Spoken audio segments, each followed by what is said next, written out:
Halo semua, selamat datang di Auto Rider. Kali ini kita akan bercengkrama dengan motor terbaru dari Honda. Ini adalah Honda Forza 2021. Dia mengalami sedikit perubahan dibanding versi sebelumnya. Kita anggap saja itu facelift lah ya. Karena bentuknya masih sama dengan sebelumnya, tapi ada sedikit perubahan di sana sini, di depan, di belakang, di mesinnya, di fiturnya juga. Dan sekarang dia dijual dengan harga hampir 85 juta rupiah. Naik cukup banyak dibanding yang versi sebelumnya, waktu itu nggak sampai 80. Terus di awal peluncuran ini juga sekitar 82 jutaan, tapi sekarang dia sudah menjadi hampir 85 juta rupiah. Apa saja yang ada di Honda Forza ini, kita akan bahas satu persatu dan kita akan coba riding harian, seperti apa performanya, seperti apa suspensinya, seperti apa konsumsi bahan bakarnya. Selamat datang di Auto Rider dan selamat menonton video ini.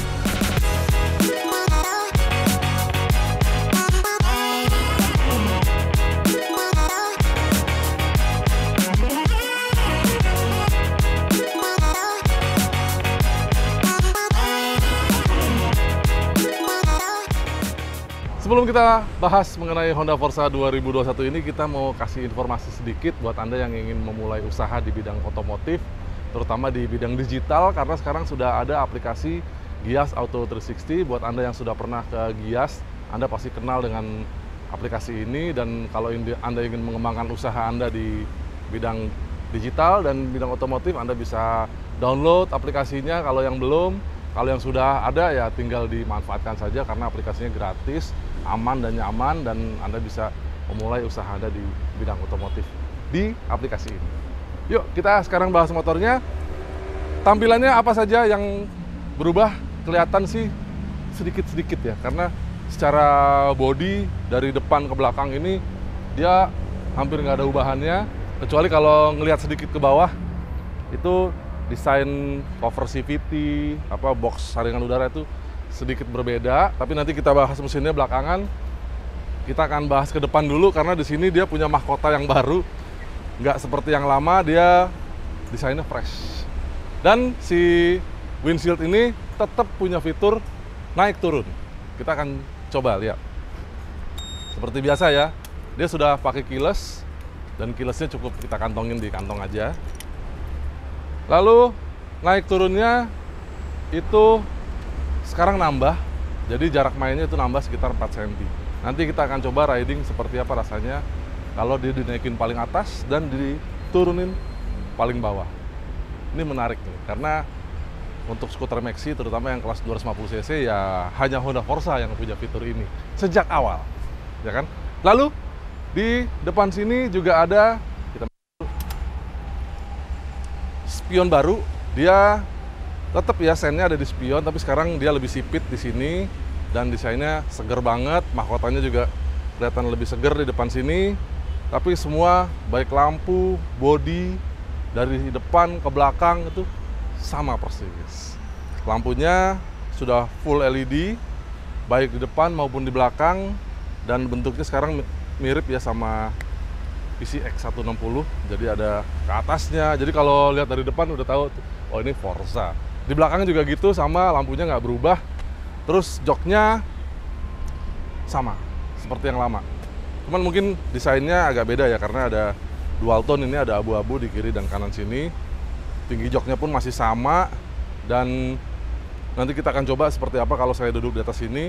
Tapi buat Anda yang mungkin pengen punya motor ini dan mungkin tidak setinggi saya, ada video kita di review Forza yang generasi sebelum ini, itu ada tips bagaimana cara menurunkan jok. Jadi bikin drop seat, dia dipotong bisa turun sekitar 10 cm. Mantap ya, karena bukan cuma motong bro, di dalam sini ada semacam rangkanya, dan rangkanya itu harus dipapas juga sehingga ya mungkin sedikit mengurangi bagasi. Nanti kita lihat bagasinya seperti apa, karena dia bisa muat 2 helm full face, luar biasa ya. Oke, kita langsung masuk ke beberapa fiturnya dulu deh. Beberapa fitur yang menarik bisa kita perhatikan, dan yang paling kita notice itu adalah sekarang ini ada di sini nih bro. Dia punya tombol di depan ini bukan tombol lampu beam ya, tapi ada tulisannya T. Itu maksudnya dia Honda Selectable Traction Control, jadi HSTC.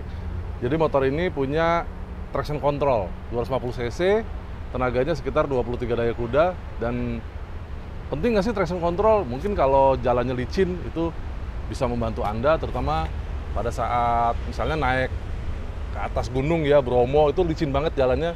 Fitur ini itu sangat membantu sekali. Terus kedua adalah di belakang sini. Jadi lampunya mungkin masih sama yang lama, tapi sekarang dia punya ISS, Emergency Stop Signal. Kalau Anda ngerem mendadak banget dengan percepatan, bukan percepatan ya, deselerasi yang cukup hebat, dia otomatis akan nyala, lampu remnya kedip-kedip dan lampu sennya itu hazardnya juga berkedip. Jadi itu adalah tanda buat pengendara belakang Anda untuk siap bahwa Anda sedang melakukan pengereman mendadak. Terus yang menarik lagi adalah di dalam sini, dia ada konsol yang sudah ada soket chargernya. Jadi kalau mau ngecas gadget itu bisa langsung di sini. Saya kira ini adalah soket USB, ternyata bukan. Dia adalah soket USB-C. Jadi kalau Anda handphonenya itu chargernya pakai soket USB biasa, kayaknya harus cari kabel lain yang USB-C. Jadi USB-C ketemu USB-C atau USB-C ketemu yang lain deh, handphone apa, ya kan? Oke, itu adalah charger di sini. Dan dia konsol ini itu terkunci pada saat Anda kunci stang. Jadi jangan kaget ya kalau misalnya Anda lagi ngunci stang, nggak bisa dibuka gitu ya. Norak ya, karena pertama kali saya begitu juga. Karena beberapa skuter Matic Maxi juga bagian konsol ini nggak bisa dikunci. Tapi ternyata Honda Forza ini ada kuncinya. Jadi kalau misalnya kita naruh sesuatu, parkir, dia stangnya dikunci stang, tetap aman di dalam sini. Oke, nah itu baru kebuka kan, begitu kuncinya dibuka. Lalu di bawah sini, itu ada tangki bensin yang sedikit lebih besar dibanding yang lama. Jadi sekarang dia kapasitasnya 11,7 liter dibanding yang lama sekitar 11,2 liter. Jadi harusnya bisa jalan lebih jauh lagi. Tadi saya coba isi sampai penuh, itu kalau kita lihat range di speedometer, dia ada MID-nya, itu hampir 360 km.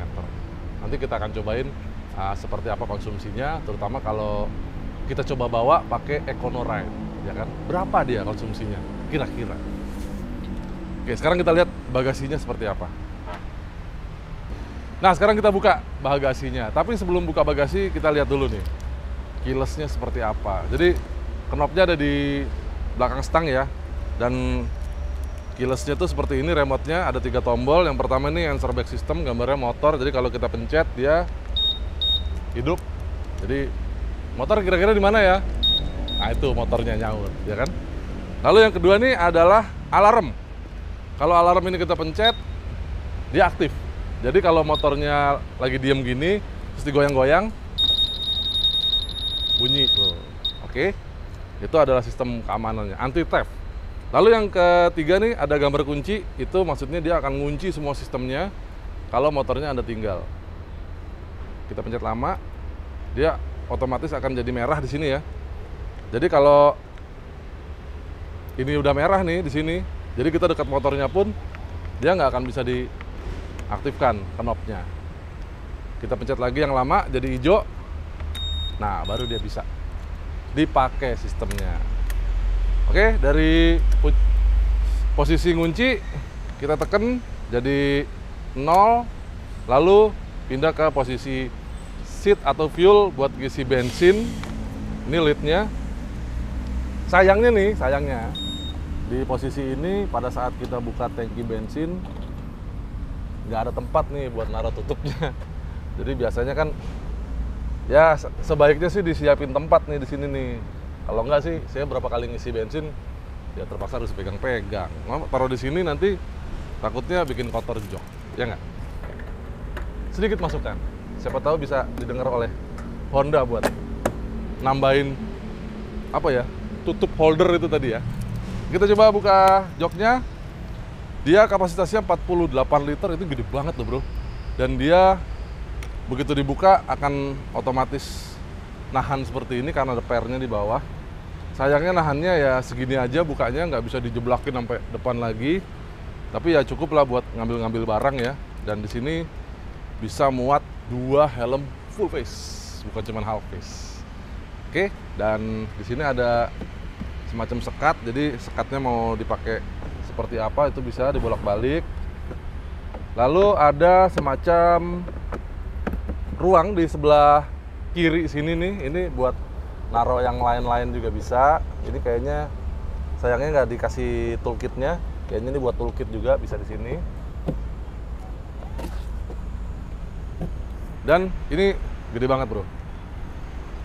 Jadi saya bawa tas aja, satu backpack masih bisa bawa satu tas pinggang lagi selama perjalanan. Ini sangat memudahkan sebenarnya. Ini bagasi. Lalu apalagi yang beda? Oh iya, tadi ada yang ketinggalan karena di sebelah kanan sini desain cover knalpotnya juga sedikit berbeda dibanding yang lama. Nah itu tadi bagasi sama joknya, dan sebenarnya joknya juga ya moderat lah ya, nggak empuk amat, tapi juga nggak keras-keras banget ya. Karena lebar jadi posisi duduknya juga enak. Nah di jok belakang ini si pembonceng itu disiapin behel buat pegangan, tapi juga bisa pegang yang boncengin terutama. Terus di bawah ini udah disiapin footstep, dan footstepnya bisa ngelipat ke dalam jadi lebih rapi. Nah ini yang unik nih, footstepnya ini dia kalau Anda sebagai pembonceng, mungkin kalau Anda nggak terlalu tinggi ya, itu kakinya itu suka mentok ke bagian bodi ini nih, karena di bagian bodi yang bagian luar sini nih, itu dia agak apa ya, melebar gitu loh.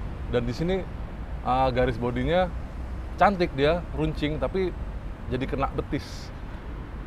Nah itu untuk Anda yang mungkin kurang tinggi ya, karena saya beberapa kali boncengin beberapa temen yang nggak terlalu tinggi itu ada bilang di sini kena nih bagian kaki. Oke, itu tadi buat yang bonceng. Lalu bagaimana dengan mesinnya? Nah, mesinnya mungkin nggak terlalu jauh beda dibanding yang lama. Dan kita tahu bahwa karakter Forza itu halus banget. Dari tarikannya halus, ya kan? Jadi dia tidak terlalu bertenaga yang torki banget gitu, tetapi luar biasa karena mesin ini satu silinder tapi kehalusannya itu, waduh, halus banget gitu kan. Nanti kita akan cobain impresinya seperti apa pada saat riding. Tapi di mesin yang baru ini dia punya beberapa ubahan yang berkaitan sama kenyamanan sih kalau menurut saya ya. Nah, di sini ada cover baru semuanya dan ada tulisannya ESP Plus. Itu maksudnya ada beberapa teknologi baru yang ditanamkan Honda di sini.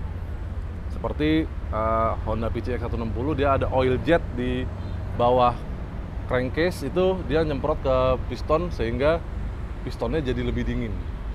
Dan performanya juga jadi lebih stabil selama perjalanan walaupun perjalanan jauh sekalipun. Dia punya tenaga 23 daya kuda dan torsi 24 Nm. Masih mirip-mirip dengan sebelumnya, sehingga ya rasanya sih harusnya juga nggak terlalu jauh beda ya. Oke, itu dari mesin diteruskan ke belakang melalui CVT, dan CVT-nya ini juga punya racikan baru, jadi loncengnya itu beda katanya. Terus puli-pulinya juga ada perbedaan dibanding yang lama, sehingga menambah kehalusan dari mesin itu. Nah, mesin ini belum punya ACG starter, jadi starternya masih kedengeran sebenarnya ya. Seperti apa bunyinya kita coba aja.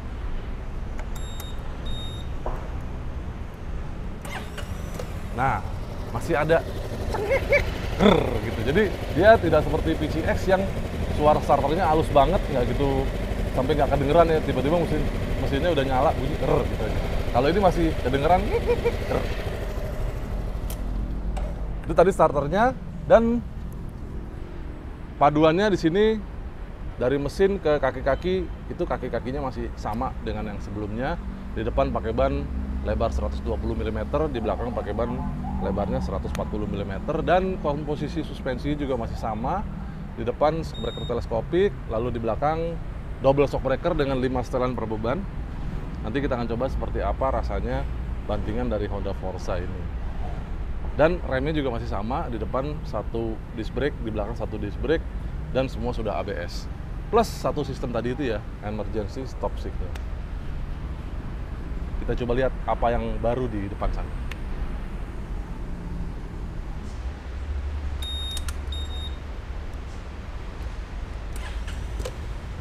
Ini adalah speedometer yang baru, dan seperti kita lihat nih, di sini ada speedometer dan ada tachometer.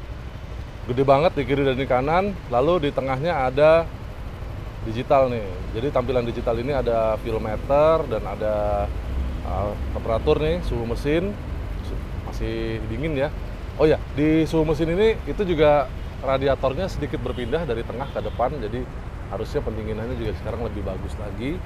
Lalu di bawah sini itu banyak sekali informasi nih MID-nya. Sampai ada 3 baris. Coba kita lihat satu-satu ya. Jadi itu dari 3 baris tuh maininnya pakai tombol, malah tombolnya ada 2 nih. Ada info A sama info B. Info A itu buat lihat yang baris yang paling atas nih. Ada trip B nih ya. Kita lihat dulu nih. Trip A dengan ini udah berapa kilometer, lalu konsumsi rata-rata bahan bakarnya. Lalu kita pencet sekali. Di trip A juga ada nih time elapse-nya sudah jalan 46 jam, ya kan? Lalu di trip B itu baru jalan sekitar 70 kilo dengan konsumsi rata-ratanya ini, ya kan? Ya, udah ketahuan nih bocorannya ya. Terus ada time elapse-nya sekitar 2 jam riding. Lalu di bawah ini konsumsi aktual. Jadi kita ganti-gantinya pakai yang bawah nih tuh. Ya kan? Jadi ada odometer total, ada range jarak tempuh 387 km. Ini tadi saya habis ngisi full banget sampai tumpah-tumpah. Ya kan? Dan ini konsumsi bahan bakar aktualnya. Jadi kalau mau irit-iritan bisa tampilin informasi ini. Jadi kalau angkanya gede itu otomatis dia jadi irit. Kalau kita betot-betot angkanya pasti di sini jadi kecil. Mungkin sekitar belasan atau 20-an gitu deh. Tapi kalau kita jalan cruising nggak terlalu pelintir gas, dia pasti di sini angkanya gede dan itu pasti irit. Lalu di sini ada temperatur udara, temperatur ruang, dan ada kondisi aki, ya kan. Lalu di bawah nih ada berbagai macam lampu indikator. Ini yang tombol T ini adalah HSTC-nya, traction control ya. Jadi ini dalam kondisi hidup dan ini kondisi mati, ya kan. Ini kalau kita baru hidup, dia otomatis akan nyala, tapi nanti kalau udah jalan dia akan mati. Tapi kalau ini tadi saya pencet tombolnya, ya yang T coret itu akan hidup, berarti dia traction controlnya mati.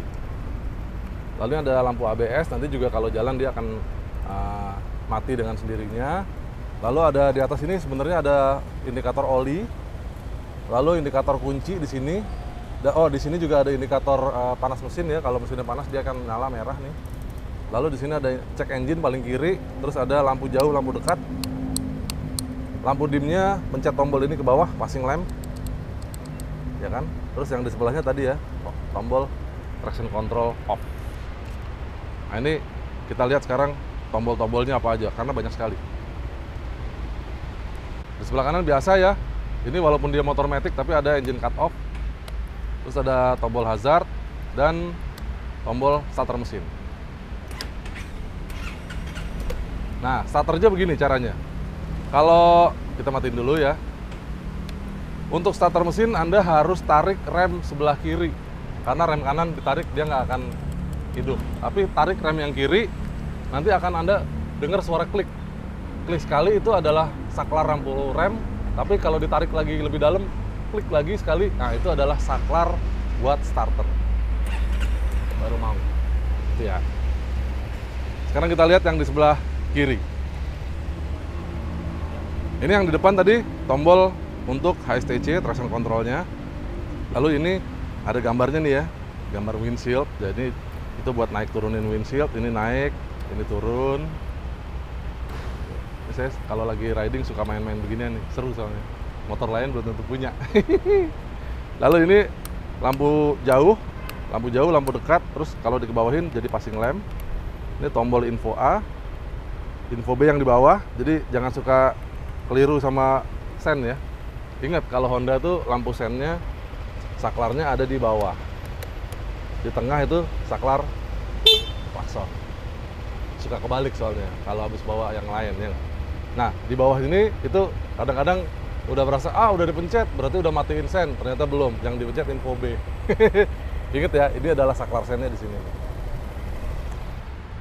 Oke, sebelum kita jalan kita coba dulu seperti apa posisi duduknya. Sebenarnya ini sih masih sama-sama yang lama ya, jadi hampir nggak ada perubahan di sisi ergonomisnya. Paling kentara adalah Forza itu punya stang yang cukup rendah. Jadi pada saat kita duduknya udah tegak dan lumbar supportnya ini enak banget buat duduk ya. Jadi di bagian belakang punggung ini, di atas pantat ini itu supportnya enak banget. Tapi begitu duduk dia posisinya rendah. Nah ini mungkin jadi karakter ya buat skutik-skutik Honda, mulai dari Vario itu dia stangnya agak rendah dan nekuk, mungkin bikin sporty ya. Tapi PCX pun demikian, jadi stangnya yang expose itu nggak terlalu tinggi. Ternyata Forza pun demikian, dia stangnya rapi ya, dibungkus, tapi ternyata posisinya masih sama di bawah, nggak terlalu tinggi ya. Jadi posisi duduk saya benar-benar seperti ini nih. Stangnya, tangannya agak turun ke bawah, nggak bisa terlalu ke atas karena posisinya memang di sini. Lalu posisi kaki itu kira-kira seperti ini. Kalau Anda mungkin 185 cm, posisi duduknya seperti ini. Dan dia ternyata posisi duduk yang di depan ini, kakinya itu juga nggak terlalu maju gitu ya. Jadi masih agak ke belakang. Jadi kakinya nekuk banget. Jadi buat jalan jauh, saya sih jarang taruh kaki di sini karena justru bagian bawahnya nekuk banget di bagian ankle itu ya.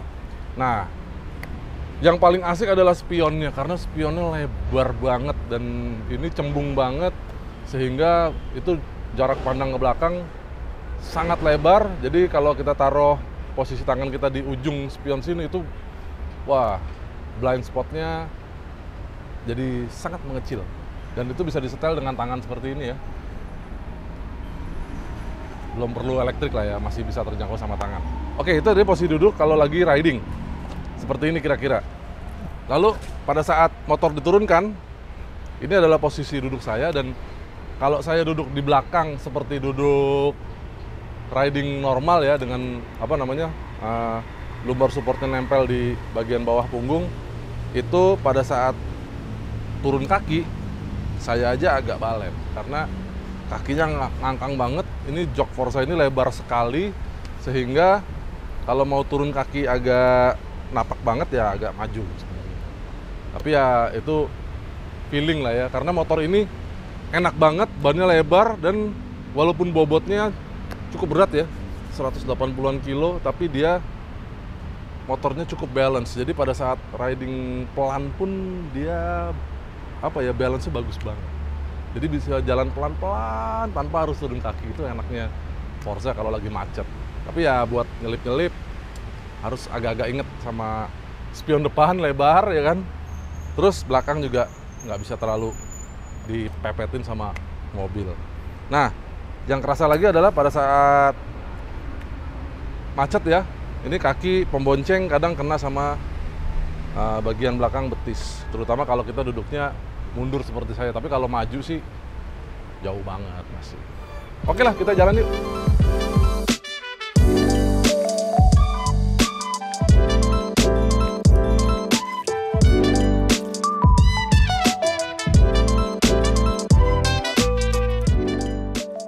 Forza ini bisa dibilang light facelift karena malah sebenarnya nggak banyak ubahan pada tampilan, hanya minor di windscreen dan spion. Tapi saat riding cukup terasa bedanya. Windshield yang tambah 4 cm jarak mainnya kini bisa lebih tinggi menahan angin. Buat saya yang punya postur 185 cm, saat windshield dinaikkan paling tinggi, kini hanya terasa hembusan angin di helm. Nah, kalau di Forza yang lama, tiupan angin saat windshield paling tinggi itu masih terasa di leher. Jadi buat Anda yang tidak setinggi saya, mungkin bisa melihat jalan dari balik windshield baru ini pada saat dia dinaikkan paling tinggi. Spion baru juga terasa lebar, sangat jelas buat memantau sisi kiri dan kanan belakang motor. Itu adalah dua karakter awal Forza baru ini yang langsung terasa saat kita riding pertama. Lalu dipakai riding lebih lama berkeliling ibu kota, karakter suspensi Forza generasi pendahulu masih terasa banget di versi facelift ini. Kebetulan unit test kali ini sudah di-setel di posisi kedua terempuk dan kita tidak diberikan spannernya. Nah, setelan ini terasa sama dengan Forza sebelumnya, enak buat boncengan. Nah, tapi dipakai buat riding sendirian, rasanya akan enak buat kecepatan agak tinggi dan jalan mulus karena rasanya stabil banget. Nah, kalau riding sendirian, ingin lebih nyaman, ya paling di setel paling empuk dari 5 setelan per beban yang ada. Nah, kunci spanner juga akan ada dikasih pada saat Anda membeli motor ini dan Anda bisa setel sendiri. Jok dengan kontur yang sama juga memberikan efek 11-12, mirip deh. Mantap, lebar, dan cukup empuk. Yang menarik adalah karakter tarikan dari Forza baru ini.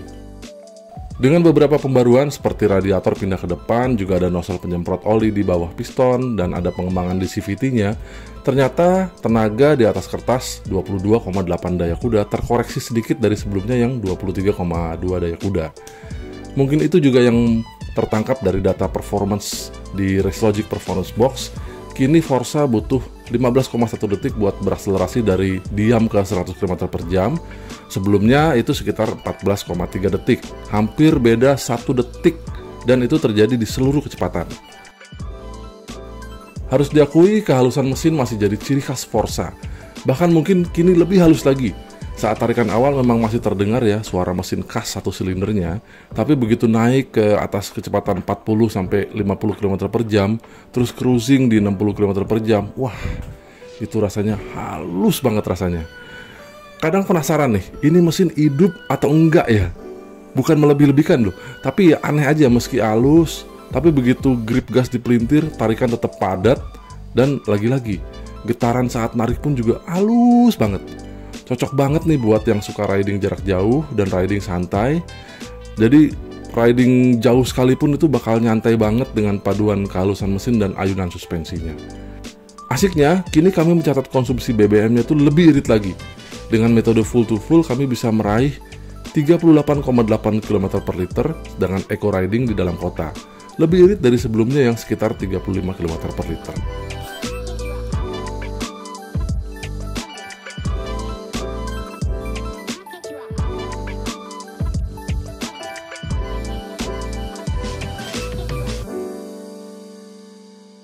Oke Riders, itu tadi hasil impresi kami dan test ride harian terhadap Honda Forza 250 ini. Apa yang kami suka dari Honda Forza ini, sejak awal dia halus banget.